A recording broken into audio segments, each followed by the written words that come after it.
bala, bu yol hara gedir? 20 yanvara var, 20 yanvara.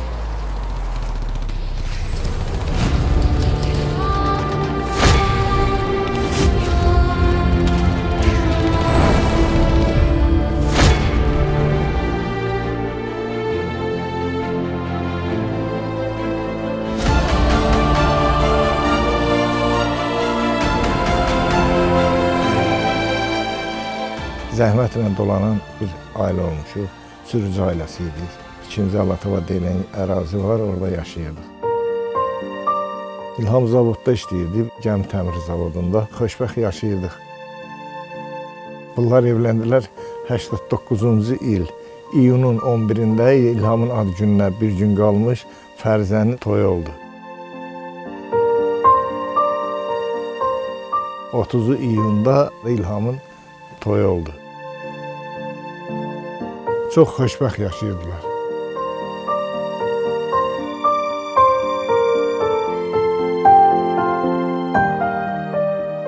Səhər tezdən anamı qoymazdı ki, İlhama dura çay verə. Özü dururdu. İlhamın çayın, çörəyin verirdi. İnandırım sizi, o Allah haqqı. İlham işdən qaydınca o qızın dilinin altından bir şey keçmirdi. Gözlüyordu ki, İlham gəlsin sonra. Anam dalaşırdı ki, qızım çörəyini iç, çayını iç. Belə olmaz. Dedik, qoy İlham gəlsin, sonra yeyərik.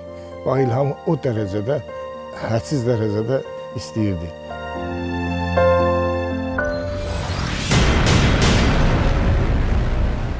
Biləcəri tərəfdən 4-5 dənə o BMP-lər, tank yardılar oranı, keçdilər. Düşdü bir dənə 06-nın dalınca. Bu 4 dənə tank. Orada da 2 dənə yoldu. Bir maşın yoludur, Alatavaya gedəndi, bir də onun yardımcı bir yoldu. Qabağı da turba ilə kəsilibdi.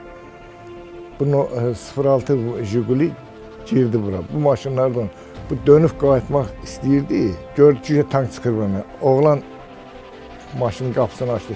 Düşdü gücün bir təhər, maşından qaçdı.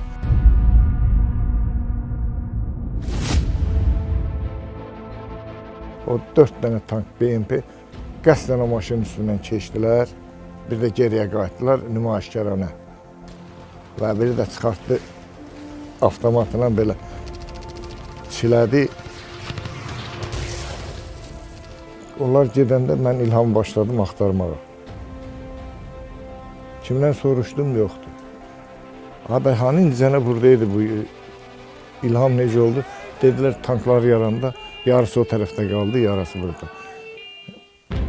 Belə götürəndə İlham tank gələndə bir neçə uşaqlardan 11-ci Qızıl Orduya sarı düşüblər.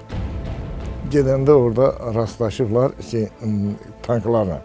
Tank oradan biçə-biçə cəmaatı gəlir. Görür cəmaatı gülləliyir. İlham da əlini qaldırıb o güllə atan tankın qabağına çıxıb, əllərini qaldırıb deyib, əskərlər, güllə atın, soldatı, strelyaytı, люди безоружны. Vurublar İlhamı. Yıxılıb orada Kolodis var. Bugün də durur o Kolodis 20 yanvar metrosunun çıxacağındadır. Səhər saat 6 idi, 6-nın yarısı. Səs güclərinin izi ilə deyirdiler komendant saatı. Çıxdıq anamla, düşdük indiki 20 yanvara sarı kinostudiyanın qabağına düşdük, gəldik. Orada bir epizod oldu. Gələndə bu Kolodisin üstündə qan gölmə səsi idi. Keçib gedəndə gördüm, anam dayanıb. Dedim, mama nə olur? Nə dayanır? Deyir, buradakı qana bax, hansı ana sölmüşün qanadır. Sonradan uşaqlardan, onun yanında olanlardan soruşdum ki, İlham harda vurub? Gətirdilər, o qanı göstərdilər.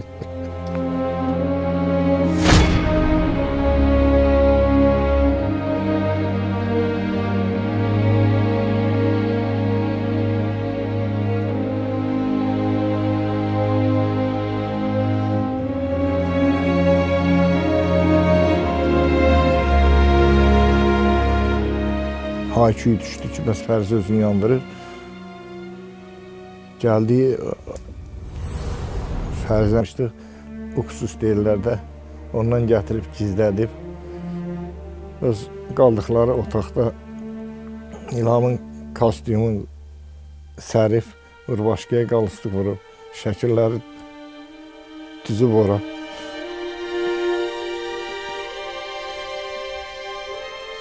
Nənəm deyir, çıxdım, Fərizə gördüm, cavab gəlmir. Bir də baxdım ki, öz otaqlarında yerdə məktub yazıb, məktubu da yarımçıq, göz yaşları da tökülüb məktubun üstünə. Heç kəs məni ağlamasın, ana məni ağlama, mən İlhamsız yaşaya bilmərəm. Onsuz da bu və salam ondan sonra heç zat yaza bilməyib. Elə aparıblar Semaşqə toksikologiya, orada elə ora çatanda dünyasını dəyişib.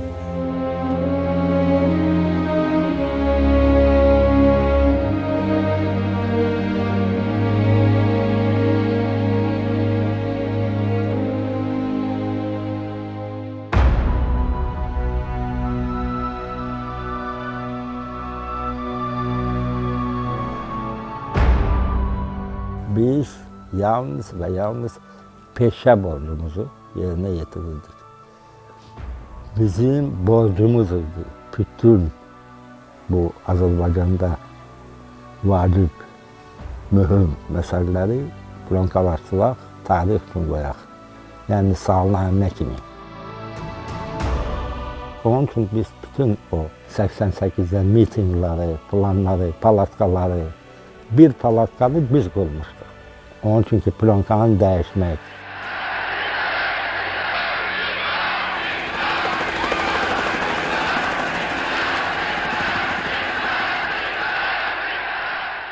Hükümet evinden üzbəyüz o fontana yakın yerde bir de bizim de palatkamız var.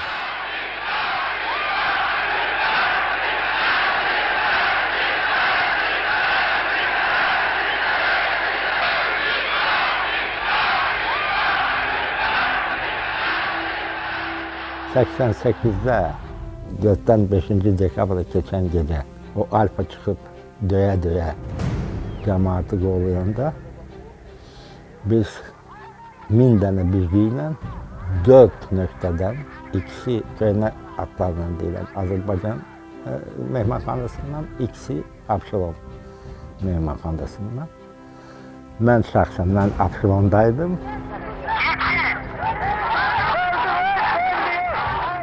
Gecəydi. Mən də plonkanı gətirdim ona. Hər mərtəbədə də 2 KGB işçisi durmuşdu ki, heç bir keçməsin, heç bir. Mən də belə güya ev paltarında çıxırdım növbətçi ilə. O mərtəbədə növbətçilər olurdu da qabaq.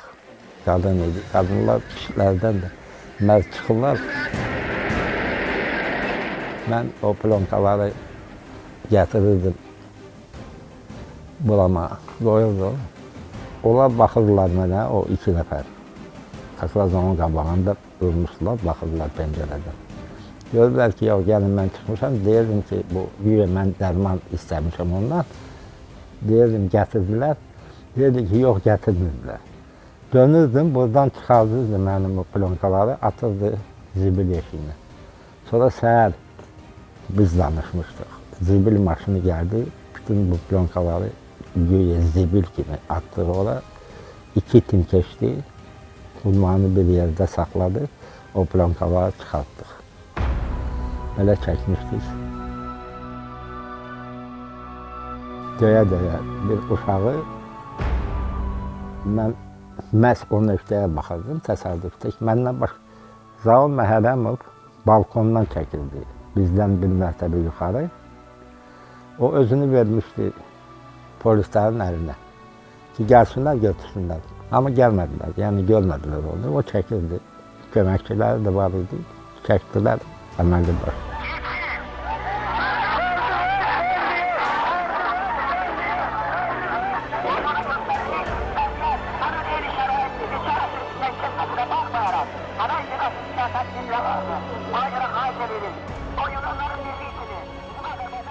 O nəştəyə baxırdım. Bir də uşaq 10 ya 11 yaşında.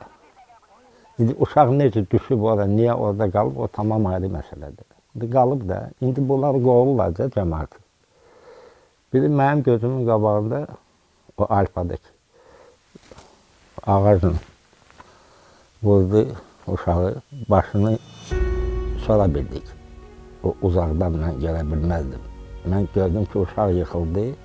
Dağdan bir-iki nəfər qaçanlar uşağı qaldırdılar, özlərini apardılar. Sabah bildik ki, Yasamalda yaşayan bir ailənin uşağı idi. O ailəyə rəsmi şəxslər gəldi və dedi ki, sizə icazə vermədik ki, yas keçirdəsiz, yəni kütləvi, heç kəsi, yəni ailə, dayı, əmi, dayı heç kəs. O uşağı da belə bastırdılar. Bunları cəmləşdirib ictimaiyyətə göstərən olmadı. Kitab şəklindəmi, kino şəklindəmi, bəlkə bizim də günahımız olur o barədə. Bu özü-özünə oldu. Biz ki, yığışaq, deyək ki, bir-birimizə deyək ki, gəlin, biz burada bir müqavimət ocağı yaradaq. Belə bizdə belə bir şey yox idi. Özü-özünə yarandı.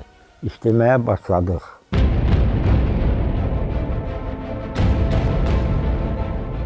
Enerji bloku yazıcılar partlatmışlar. Orada Vasif Babayev, o bu uşaqlar gözlərinin qabağında olurlar, qaçdılar, gəldilər, gördülər.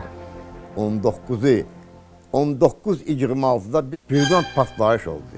Qaranlıq, zülmət. Biz oraya düşəndə ikinci partlayış oldu.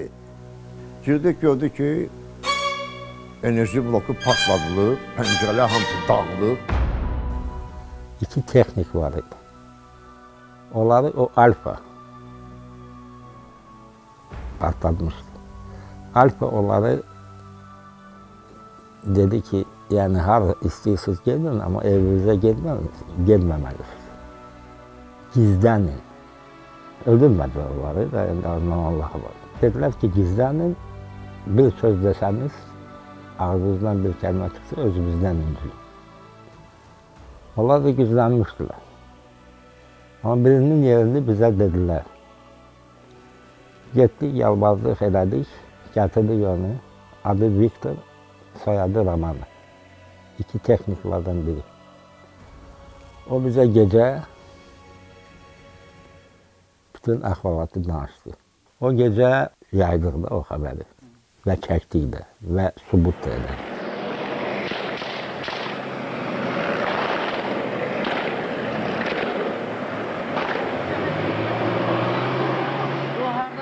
Onlar içəri girməmiş şəhərə, işıqları hamısını nəyisə söndürmüşlər, nəyisə silahla vurmuşdular ki, şahid olmasın, heç kim görə bilməsin, heç kim çəkə bilməsin.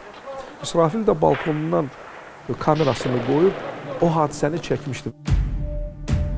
Düz saat 12-də bir də gördüm ətrafda bütün binalarda işıqlar kəsildi.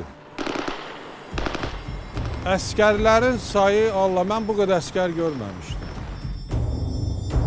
3 növ qadağa olan güllələr işlənmişdir. Birinci növ partlayan güllələr, yəni bədənin içinə girib partlayır. İkinci növ kimyəvi güllələr, yəni zəhərlənmiş güllələr. Və üçüncü növ mərkəz qaçması, güllə girəndə başlayır fırlanmağa. Ola bilsin ki, buradan girsin, buradan çıxsın, yan-bayan. Yəni darmadan edir də adamın orqanizmini. Bax, bu üç növ güllələr işlənmişdir.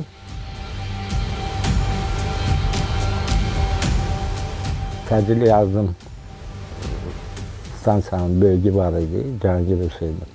Onunla aklaşdırdıq bütün bu güllələri. Ekspertlər çağırdıq, sənəd elədik, o sənədi də çəkdik. Xəbər yayıldı ki, Salyan Qazanovalarda döyüşlər olub, güya. Yadımızdadırmı, bu uzun saçlılar gəlmişdi, rezervistlər. Onlar da bir gecəlik salmışlar Salyan qazanmasını ki, onlar gecəni yatsınlar, sabahsı çıxsınlar, getsinlər. Regular hissələr qalacaqdı burada. Oradan da atışma səsləri gəldi. Biz şübhələndik. Kim kiminlə orada atışma eləyə bilər? İçmişdilər, bir-birini vurmayacaqlar. Tembol orada regular içməmişdə adamlar vardı, hissələr vardı, əskərlər vardı. İstədik öyrənək. Nə olub? Savaşı günü iki bizim gözəl xanımımız, əskər anaları cəmiyyəti var idi. 3 nəfər. Solun sumkasına kameranı qoyduq, deşik elədik ki, oradan çəksin, kameranı vurduq. Gəldilər Səlyan qazanmaya ki, biz falan təşkilatlarlıq. Bu bizim köməkçimizdir, 2 dənə. Onlar söhbət edək. Qəbul edələr onları, hansısı zabitlə, hələ həyətdə. Özləri deyirlər ki, hələ həyətdə danışarıq, lazım deyil kabinet. Ki, bu tərpənə bilsin, bir sorumuz. O başladı tərpənməyə ki, kamera çəkində bütün divarları, kamera çəkdi. Divarlarda heç bir dənə güllə izi yox. Harada var? Yaşayış evdə. Düpbədə bitişik olan yaşayış evi. Kimisi bu Murdal başına fikir gəldi ki, gəlin binanı biçək, cəmaat qorxsun, qaçsın, girək, evlərini soyaq. Hələ də elədilər bu əşyalarla, oğurulmuş əşyalarla, pullarla, soğanlarla getdilər öz Krasnodar və Stavropol vilayətlərinə. Ben xalqımızın mərdliyini gördüm. Cəsarətini gördüm. Vətən sevgisini gördüm. İradını gördüm. Qəhrəmanlığını gördüm.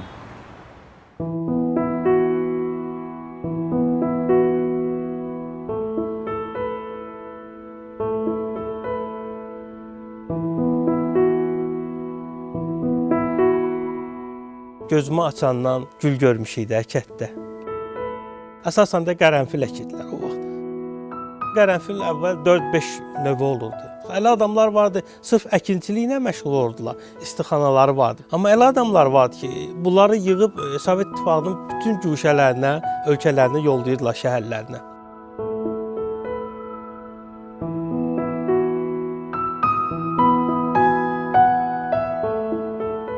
Qərənfil toy günlərində, şadlıqlarda, xeyir işlərdə ancaq qərənfil işlənərdi. Qərənfil satılardı, bayramlarda, stollarımız üstündə hər evdə güldanlardan əksik olmazdı. Biz özümüz də yəni ki, gənc olmuşuq, qərənfil çox hədiyyə etmişik. Həm müəllimlərimizə, ad günlərində, bayram günlərində. Dəfn zamanı demək həmin aydınla ki, yollar bağlı idi. Mən düşdüm qabağa və mənə başladılar kömək eləməyə və bir-bir paliyə-paliyə gülləri, cəmaat gəldi. Həmin bu bir gün oldu ki, xeyir işlərə, sevincli günlərə, toylara işlənən qərənfilin həyatını dəyişdi.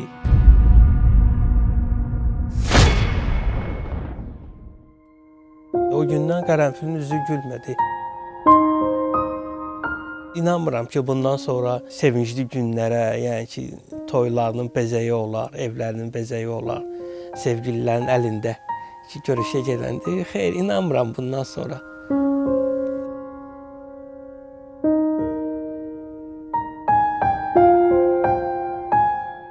20 yanvarda qərənfil də həmin günü bir ad qoydu.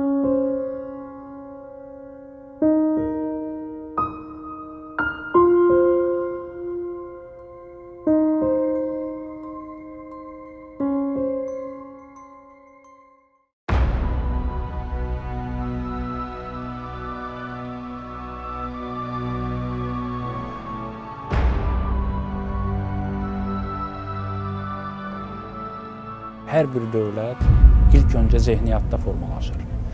Və hər bir dövləti formalaşdırmaqdan ötürü mütləq bu dövləti formalaşdırmaq istəyən bir xalq təşkilatlanmalıdır. Azərbaycan xalqı öz zehniyyatında yeni müstəqil Azərbaycan dövləti qurmaq istəyini məhz 20 yanvar gecəsi anladı.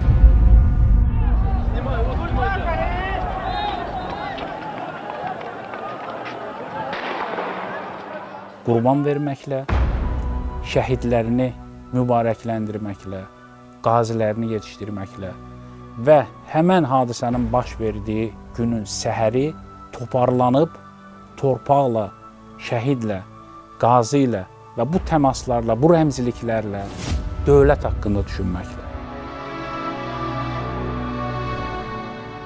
20 yanvar hadisəsi təbii ki, polifonik bir hadisədir. Yəni, dramaturji baxımdan xeyir və şərin mübarizəsi deyildi, belə açıq-açıq. Burada dərin qatlarda gizlənmiş müxtəlif situasiyalar, müxtəlif vəziyyətlər və hissi təbəddülat, o cümlədən zehni təbəddülat keçirən bir xalqın faciəsi dayanır.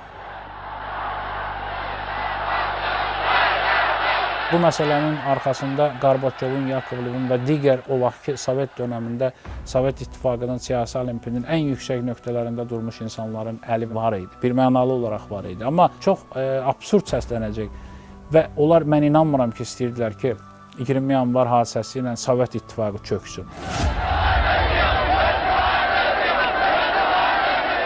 Bununla belə Sovet İttifaqı məhz 20 yanvardan Bakıdan, Tiflisdən və digər keçmiş Sovet ölkələrinin paytaxtlarında baş vermiş həmən bu qətliamlardan başladı. Deməli, 20 yanvar Azərbaycan müstəqil dövlətçiliyinin təməlində durmaqla bərabər həm də Qarbaçov SSR-sinin, yəni o dönəmin, Qarbaçov dönəminin süqutunu təyin edən bir gecə idi.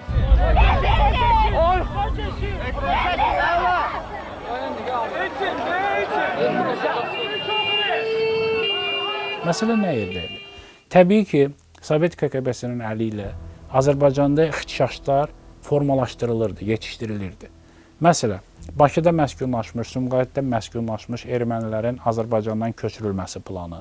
O cümlədən Azərbaycanda hələ yeni cücərtiləri görünən Milli Azadlıq Hərəkatının içinə salınmış kəşfiyyat orqanlarının nümayəndələrinin əli ilə gərginliyi yaradan fərdlərin mövcudluğu ilə, o cümlədən xaotikliyi ilə, o dönəmki rəhbərliyin Azərbaycanı tam idarə eləyə bilməmək səriştəsizliyi ilə və digər amillərlə müşahidə olunan 20 yanvar gecəsi birdən-birə heç kəsin planlaşdırmadığı, heç bir kəşfiyyat orqanının ağlına belə gəlməyən bir gerçəkliyi ortaya qoymuş oldu.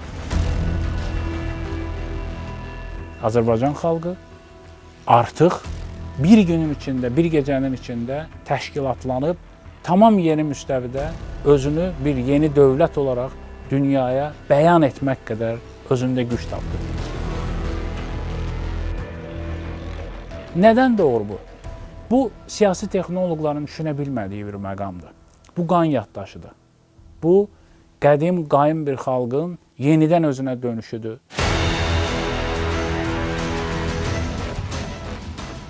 Həqiqətən də Azərbaycan zehniyyatında, təfəkküründə dövlət modelinin yaranması anıdır.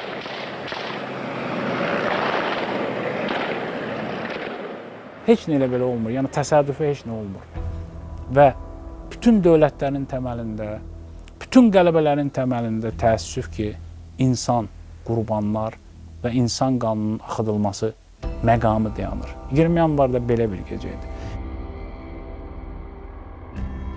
Nə baş verdi o gün? Orada qətlə yetirilmiş insanlar şəhid idimi, qurban idimi? Hesab edirəm ki, o insanlar şəhiddir. Çünki onlar bilirdilər, onlar anlayırdılar və onlar bilə-bilə bu yolu seçdilər və Azərbaycan müstəqilliyi uğrunda özlərini qurban verərək şəhidlik məqamını ucaldılar. Həmən gün Sovet vətəndaşı müstəqil Azərbaycan vətəndaşı sferasına keçdi. Məhz həmən gün, həmən gecə 70 il müəyyən bir qılaf yaratmış bir dövlətin vətəndaşı, yəni Sovetlər Birliyinin vətəndaşı həmən gün Sovet İttifaqından imtina edib, məhz o güllələrlə, məhz o şəhidlərlə müstəqil Azərbaycan dövlətinin vətəndaşları oldular. Deməli, 20 yanvar hadisəsi həm də Azərbaycanda müstəqil Azərbaycan vətəndaşını formalaşdırdığı bir gündür. 20 yanvar hadisələri Azərbaycan vətəndaşının yarandığı gündür. 20 yanvar hadisələri müstəqil Azərbaycan dövlətinin təməlini formalaşdıran insanların artıq həm siyasi, həm iqtisadi sferada hərəkətə keçdiyi gündür. Bizim şəhidlər, onlar həm də nəinki Azərbaycanın müstəqilliyi uğrunda, onlar həm də Gürcüstanın, Estoniyanın, Pribaltikanın, digər Ukraynanın, Belarus və digər ölkələrin hamısının azadlığı uğrunda şəhid getmiş qəhrəmanlar idi. Və bütün postsovet məkanı ölkələrinin həmin o şəhidlərə borcu var, bir dövlət borcu var.